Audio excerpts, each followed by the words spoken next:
Hello, नमस्कार दोस्तों। Today I discuss the topic of 324, 325 और 326। आईपीसी सेक्शन ऑफ 324 क्या कहती है? Voluntarily causing hurt by dangerous weapons और मीन्स।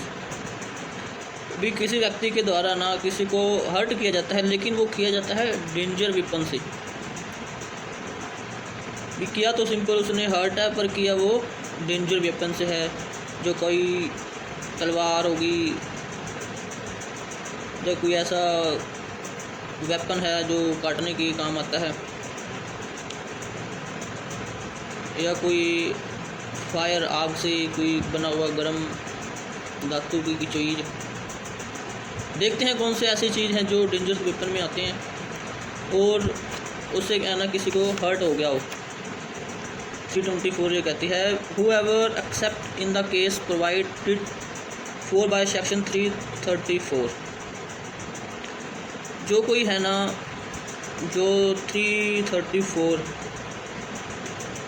के अलावा,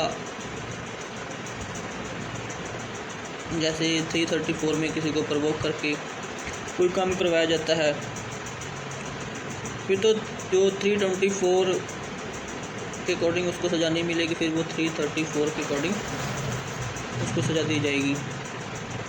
अगर उसने वॉलंटरली कोई काम किया है या कोई कार्य किया है तो वो 324 के अकॉर्डिंग आएगा। अगर कोई वॉलंटरली किसी को हर्ट करता है तो voluntarily cause hurt by means of an instrument for shooting, stabbing और cutting.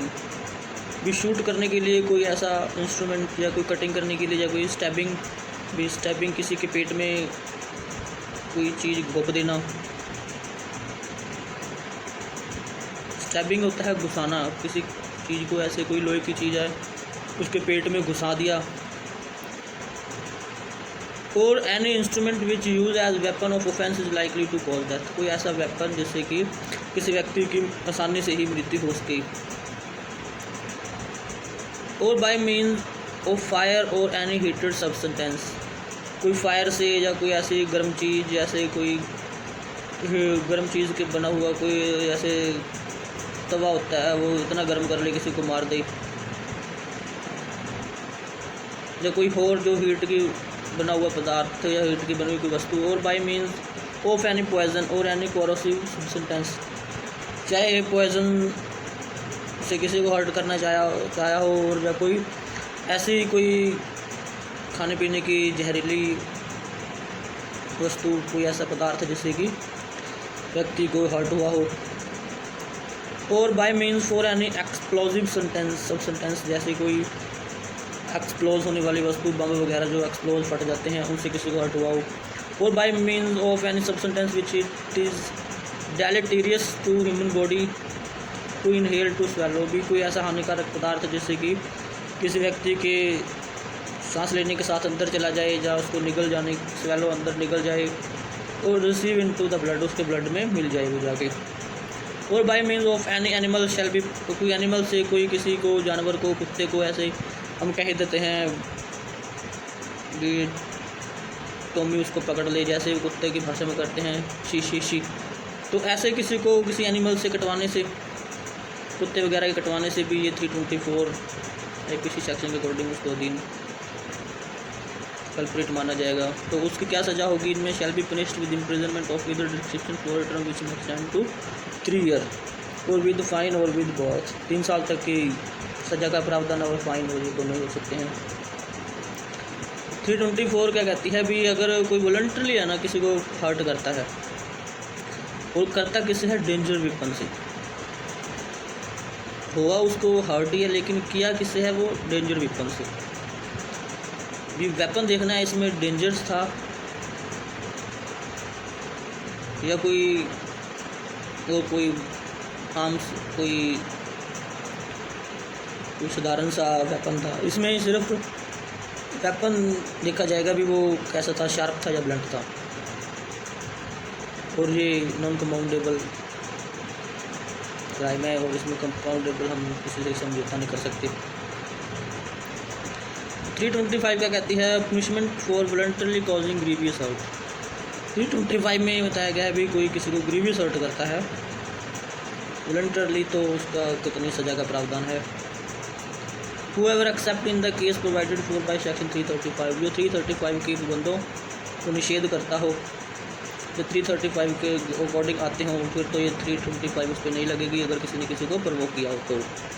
Voluntarily caused grievous hurt shall be punished with imprisonment for either description for a term which may extend to 7 years and shall also be liable to fine। 7 year तक imprisonment होगी और liable to fine भी होगा, दोनों ही हो सकती हैं। इसमें भी ये देखा जाएगा भी अगर किसी ने किसी को ग्रीवियस हर्ट किया है तो वो वेपन कैसा था, वो वेपन शार्प था या ब्लंट था। अगर इसमें जो वेपन है ना, जैसे 325 में जो ग्रीवियस हर्ट किसी ने किसी को किया है ना, 325 उस पर लगती है जब जो वेपन था ना वो ब्लंट था, वो शार्प नहीं था। ब्लंट होता है जैसे तलवार होती है, तलवार का मुट्ठा पकड़ने वाला ऐसे मारने से उसका जो थिकनेस वाला पॉइंट होता है ना वो लगने से उसको ग्रीवियस हर्ट हो जाए तो 325 के अकॉर्डिंग उसको 7 ईयर तक की पनिशमेंट होगी और लाइबल टू फाइन। तो जो 326 है इसमें भी ऐसे ही बताया गया है, voluntarily causing grievous hurt by danger weapon. इन दोनों में डिफरेंस ये है, 325 में है ना वो वेपन है ना वो ब्लंट था, उसमें इतना शार्प नहीं था जिससे उसको चोट पहुंचाई थी। लेकिन जो 326 है ना इसमें जो वेपन है ना वो डेंजर है, तो डेंजर वेपन होने के कारण इसमें जो पनिशमेंट है ना वो लाइफ इम्प्रिजनमेंट तक भी है और 10 ईयर्स तक की इम्प्रिजनमेंट भी हो सकती है। तो इन दोनों में आके ना थोड़ा सा स्टूडेंट कन्फ्यूज़ हो जाते हैं। अभी 325 और 326 है तो दोनों में ग्रीवियस हर्ट, एक में 7 ईयर है एक में लाइफ इम्प्रिजनमेंट तक है। वो क्यों?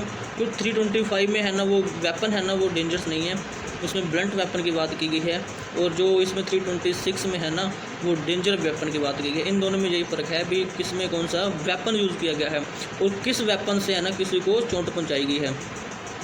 326 में है ना वॉलंटरली कॉजिंग कोई ग्रीवियस हर्ट करता है बाय डेंजर वेपन से। जैसे हमने देखा था 324 में कोई इंस्ट्रूमेंट कौन से हैं, शूटिंग है, स्टैबिंग है, कटिंग वाला है का, और कोई ऐसे जिससे कि उसकी लाइकली टू कॉज डेथ हो जाए ऐसे वेपन है। तो जैसे एनी पॉइजन, कोरोसिव सब्सटेंस, यानी फायर के जैसे हीटेड सब्सटेंस, तो उसमें सब 324 के हैं ना जो वैसे ही 326 में है। वेपन डेंजरस वही दोनों ही हैं, और जैसे कोई एक्सप्लोजिव सब्सटेंस और by any means deleterious to human body to inhale और टू स्वेलो और रिसीव इनटू ब्लड और by means of any animals, किसी एनिमल से कटवाने के कारण। तो इसमें इम्प्रिजनमेंट है ना लाइफ इम्प्रिजनमेंट तक की भी हो सकती है, और with imprisonment of either description for term which may extend to 10 years and shall also be liable to fine. और 10 ईयर्स की भी हो सकती है और लाइबल टू फाइन दोनों हो सकते हैं। इनमें यही फ़र्क है 325 में और 326 में भी। 325 में जो वेपन है ना वो ब्लंट वेपन की बात की गई, जो तलवार का मुट्ठा ऐसे मारने से उसको ग्रीवियस हर्ट हो गया और 20 डेज तक वो कोई काम काज ना कर सका हो, तो उसको जो 7 ईयर तक की परमिशमेंट है। और जो 326 की है ना जो बहुत इंपॉर्टेंट होती है, अक्सर लोग कहते हैं उसमें 26 लगी। तब 26 का ये मतलब होता है किसी ने किसी पर है ना तेज़ हथियार से वार किया और उसको ग्रीवियस हर्ट हो गया। ग्रीवियस हर्ट हमने देख ही लिया था अभी 320 में क्या ग्रीवियस हर्ट होता है।